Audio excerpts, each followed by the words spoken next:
కవిత, నాకు ఆఫీస్కి టైం అవుతుంది. టిఫిన్ అయిందా? ఎంతసేపు పిల్లలతోనేనా?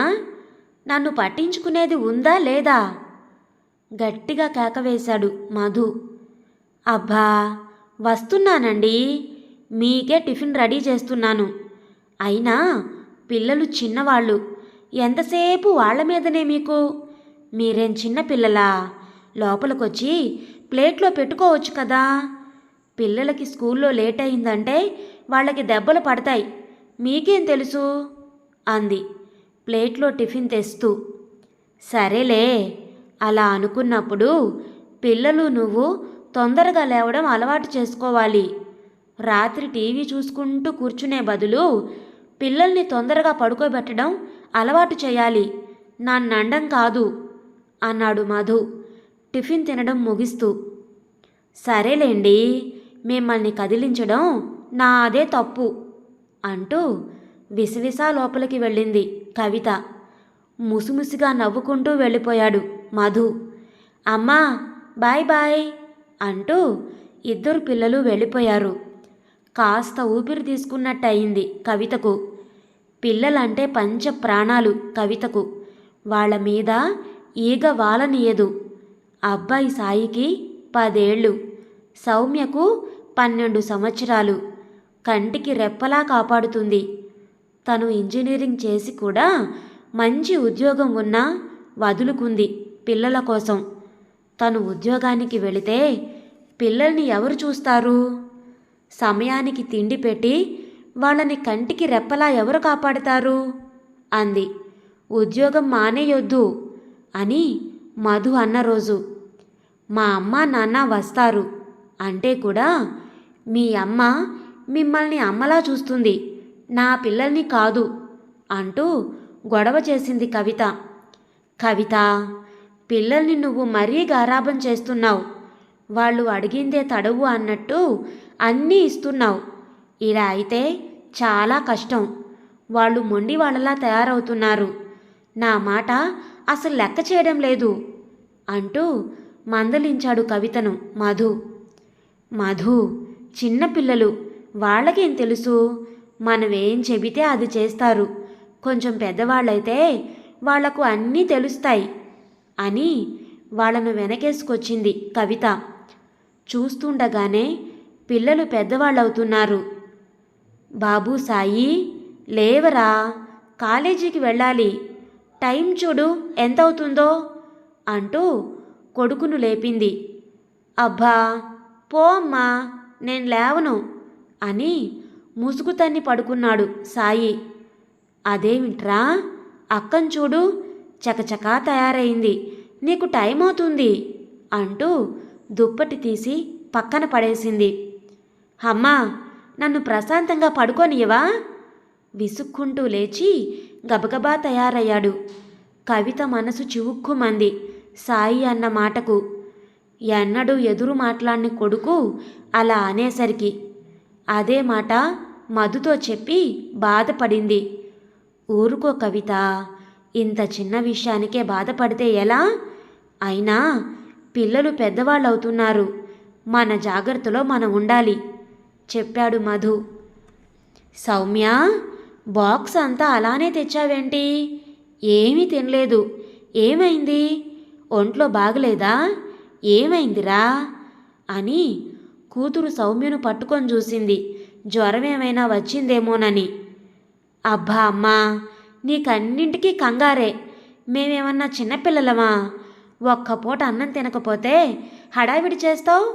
మా ఫ్రెండ్స్ అందరూ పార్టీ చేసుకుందాం అన్నారు. సరే అని అందరం హోటల్కి వెళ్ళాం సింపుల్గా చెప్పింది సౌమ్య. తల్లి మనసు తల్లడిల్లింది సౌమ్య మాటలకు. నాన్నని అడిగి డబ్బులు ఇప్పించేదాన్ని కదా నొచ్చుకుంటూ అంది కవిత. అయ్యో పిచ్చమ్మ, ఇప్పుడు మేం పెద్దవాళ్ళమయ్యాం. అప్పుడంటే చిన్నపిల్లలం. మాకేం కావాలో తెలియక అన్నీ నిన్ను అడిగేవాళ్ళం. నాన్న కోపడతారేమోనని భయం అప్పుడు. కానీ ఇప్పుడు మాకేం కావాలో మేం తెలుసుకోగలుగుతున్నాం కదా. మీ పాతకాలం వాళ్ళలాగా అన్నింటికీ భయపడుతూ కూర్చోవడం మా వల్ల కాదమ్మా. టకటకా సమాధానం చెప్పింది సౌమ్య. మాట రాక నోరు వెళ్ళబెట్టింది కవిత. అంతా విన్న మధు కవితను ఊరడించాడు. మనం చిన్న చిన్న విషయాలు పట్టించుకోవద్దు అంటూ. అది కాదండి, వాళ్ళు చాలా ఎదిగిపోయారు, మన మాట వింటారా ముందు ముందు? భయంగా అంది కవిత. ప్రతి విషయం భూతద్దంలో పెట్టి చూడొద్దు, వాళ్లకు మెల్లగా నచ్చజెప్పాలి. మనం కఠినంగా అన్నామే అనుకో, వాళ్ళు ఇంకా మొండిగా తయారవుతారు. నేను ఆ రోజే చెప్పాను వాళ్ళను మరీ గారాబం చెయ్యొద్దని. విన్నావా? కానీలే, ఏం చేద్దాం అంటూ భార్యకు నచ్చజెప్పాడు మధు. సాయి, ఎప్పుడనగా వెళ్ళావు? ఇంతసేపు ఎక్కడున్నావు? జోరు వాన పడుతుంది. మీ అమ్మ ఎంత హైరాణ పడుతుందో చూసావా? ఒక్క ఫోన్ చేసి చెప్పొచ్చు కదా. అంత తీరిక లేకుండా ఉన్నావా? ఎక్కడ తిరిగి వస్తున్నావు ఇంతసేపు? గట్టిగా అడిగాడు మధు. ఎవరెదురు చూడమన్నారు ఆవిడ గారిని? మాకంటూ స్వేచ్ఛా స్వాతంత్రాలు ఉండవా? ఎప్పుడు చూసినా ఎక్కడికి వెళ్ళావు, ఇది తిను, అది తిను, ఈ డ్రెస్ వేసుకో, ఆ డ్రెస్ వేసుకో, అన్నీ మీరు చెప్పినట్టు ఉండాలంటే మాకు కుదరదు. మమ్మల్ని ఫ్రీగా వదిలేయమని ఆవిడకి చెప్పండి నాన్న అన్నాడు సాయి తల్లివైపు చూస్తూ. నిశ్చేష్టురాలై చూస్తూ ఉండిపోయింది కవిత. మధు ఆవేశంతో సాయి చెంప చెళ్ళుమనిపించాడు. ఏమిట్రా, మాటలు ఎక్కువైపోతున్నాయి? చిన్న పెద్ద తేడాలు మర్చిపోయావా? కన్న తల్లిని పట్టుకొని ఇలా నేనా మాట్లాడేది? గట్టిగా అన్నాడు మధు. అయ్యో, అదేంటండి, వాణ్ణంత దెబ్బ కొట్టారు అంటూ పరుగున వచ్చింది సాయిని పట్టుకోవడానికి కవిత. దూరంగా జరిగాడు సాయి. గుండెలో ముల్లులా గుచ్చుకుంది కవితకు. మరేంటి నాన్న, అమ్మ ప్రతీది తనకు చెప్పాలంటుంది. కొంచెం లేట్ అయితే పాపం మా ఫ్రెండ్ వాళ్లకు ఫోన్ చేస్తుంది. మొన్నేం చేసిందో తెలుసా నాన్న? నేను కాలేజీకి రాలేదని కాలేజీ వాళ్ళు అమ్మకి ఫోన్ చేశారట. అమ్మేమో కాలేజీకి వచ్చి పెద్ద హంగామా చేసిందట. నేను మా ఫ్రెండ్కు జ్వరంగా ఉందంటే మా ఫ్రెండ్సు నేను కలిసి హాస్పిటల్కి వెళ్ళి చూసి మధ్యాహ్నం నుండి కాలేజీకి వెళ్ళాం. ఈ లోపల అమ్మ మా ఫ్రెండ్ వాళ్ళందరికీ ఫోన్ చేసి కనుక్కుందట. మా ఫ్రెండ్ వాళ్ళ అమ్మ చెప్పాక అప్పుడు ప్రశాంతంగా ఉందట. మా పరువు పోతుంది నాన్న ఇలా అయితే అని చెబుతున్న కూతుర్ని, ఆపు సౌమ్య, నువ్వు చెప్పింది చాలు. నువ్వు ఆడపిల్లవై బ్రతికిపోయావు. అదే మీ తమ్ముడై ఉంటే ఈ పాటికి అలా మాట్లాడినందుకు నాలుగు తెగ్గోసి ఉండేవాణ్ణి. ఏం తెలుసని మాట్లాడుతున్నారు మీ అమ్మ గురించి మీకు? మీ అమ్మ మీకోసం ఎన్ని కష్టాలు పడిందో తెలుసా?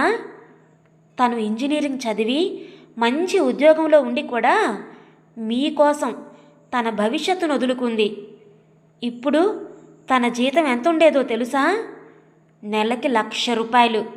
హాయిగా దర్జాగా బ్రతకవలసిన ఆమె మీకోసం ఎన్ని రాత్రులు నిద్ర లేకుండా గడిపిందో తెలుసా? ఏమండి, ఇప్పుడు అవన్నీ ఎందుకండి వాళ్ళకి చెప్పడం? చిన్నపిల్లలు, వదిలేయండి అంది కవిత. కవిత, నువ్వు అడ్డురాకు. వీళ్లకు అమ్మ మనసంటే ఏమిటో తెలియాలి. నువ్వు వీళ్ళ కళ్ళకు చదువు సందేలేని అమాయకురాల్లాగా కనిపిస్తున్నావు. ఇప్పుడు చెప్పకపోతే వీళ్ళు నిన్ను పిచ్చిదానిలాగా జమ్మకడతారు అంటూ వాళ్ల వైపు తిరిగి, సాయికి అమ్మవారు పోసిందని తెలిసి ఎంత కఠినంగా ఉందో తెలుసా మీ అమ్మ? కొడుకు ఏమీ తినడం లేదని తను పచ్చి ఉపవాసాలుంది తగ్గే వరకు. అంతేకాదు, పచ్చి బట్టలతో విజయవాడ కనకదుర్గమ్మకు పొర్లుదండాలు చేసింది 108 సార్లు. అంతేనా? వీడు పుట్టినాటి నుండి హాస్పిటల్ చుట్టూ తిరగడమే సరిపోయింది తనకు. ఒకరోజు బాగుంటే 3వ రోజు కల్లా ఏదో ఒక సుస్థి. రాత్రింబగళ్ళు నిన్ను కనిపెట్టుకొనే ఉండేది. తను ఉద్యోగానికి వెళితే మీకు వేళకు తిండి తిప్పలు ఉండవని, మిమ్మల్ని ఎవరు సరిగ్గా చూసుకుంటారో లేదోనని తన ఉద్యోగానికి రాజీనామా చేసింది. ఆ సమయంలో మీ అమ్మను అననివారు లేరు. ఇంత మంచి జాబ్ వదులుకుంటారా? పిల్లలు ఎవరికీ లేనట్లు చేస్తున్నావు, ఇంత అపురూపమా అని. నా పిల్లలు నాకు ప్రాణంతో సమానం, నాకే ఉద్యోగాలు వద్దు అని మొండికేసింది. అంతేకాదు, సౌమ్య నువ్వు పోట్లాడుకున్నప్పుడు నువ్వు సౌమ్యను తోసేస్తే వెళ్ళి పెద్ద బండరాయి గుద్దుకుంది. బొటబొటా రక్తం కారిపోయింది. హాస్పిటల్కి తీసుకువెళితే చాలా రక్తం పోయింది. రక్తం ఎక్కించాలి అంటే అప్పటికప్పుడు మీ అమ్మ 2 బాటిళ్ల రక్తం ఇచ్చింది తెలుసా? ఆ రోజు మీ అమ్మ నీ కోసం పడిన ఆరాటానికి ఈరోజు నువ్విచ్చే బహుమానం మీ పరువు తీస్తుందనా? 2 నిమిషాలు స్కూల్ ఆటో లేట్ అయితేనే కంగారు పడుతుంది మీ అమ్మ. ఈ రోజులు ఎలా ఉన్నాయో తెలిసి మీరు పెద్దవాళ్ళు అవుతున్నారు. ఎక్కడ పెడదారులు పడతారోనని ఆమె మీకోసం ఆరాటపడుతూ ఉంటే మీకు స్వాతంత్రం లేకుండా చేసిందా? చూడండి, మీరింకొక్క మాట మీ అమ్మ గురించి మాట్లాడినా, ఆమెను బాధపెట్టినా తక్షణం ఈ ఇంట్లో నుండి మెడలు పట్టి బయటికి ఇడిచి పడేస్తాను. కడుపును పుట్టిన పిల్లలని కూడా చూడను, తెలిసిందా అంటూ ఉరిమి చూశాడు. ఆపాటికే సాయి సౌమ్యలు తల్లి కాళ్ళు పట్టుకొని వెక్కి వెక్కి ఏడుస్తూ, అమ్మా, మమ్మల్ని క్షమించమని అడిగే అర్హత కూడా మాకు లేదమ్మా అంటూ చెరోవైపు తల్లిని పట్టుకొని బావురుమన్నారు. అయ్యయ్యో, ఏమిట్రా ఇది? ఇప్పుడేమైందని ఇంతగా ఏడుస్తున్నారు? చచ, ఊరుకోండి అంటూ, చూడండి, ఇదంతా మీ వల్లనే, అనవసరంగా పిల్లల్ని ఏడిపిస్తున్నారు అని భర్తను మందలించి పిల్లల్ని అక్కున చేర్చుకుంది కవిత. చూశారా, ఇప్పటికైనా ఆ అమ్మ మనసు మిమ్మల్ని తప్పు పట్టకుండా ఎలా అక్కున చేర్చుకుందో అన్నాడు మధు.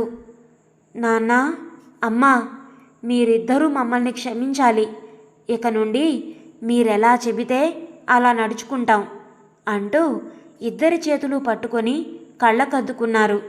కవితకు మధుకు కళ్ళ నుండి ఆనంద బాష్పాలు రాలాయి పిల్లలిద్దరినీ చూసుకొని. ఇదండి ఈరోజు కథ. విన్నారు కదా? కథ పేరు అమ్మ మనసు. రచించిన వారు లక్ష్మీ శర్మ గారు. ఇంత మంచి కథను మనకు అందించిన లక్ష్మీ శర్మ గారికి మనందరి తరపు నుంచి ధన్యవాదాలు తెలియచేసుకుంటున్నానండి. మరి కథ మీకు నచ్చిందా? నచ్చితే లైక్ చేయండి, షేర్ చేయండి. అలాగే మీ విలువైన అభిప్రాయాలను కామెంట్స్లో తప్పకుండా తెలియచేయండి.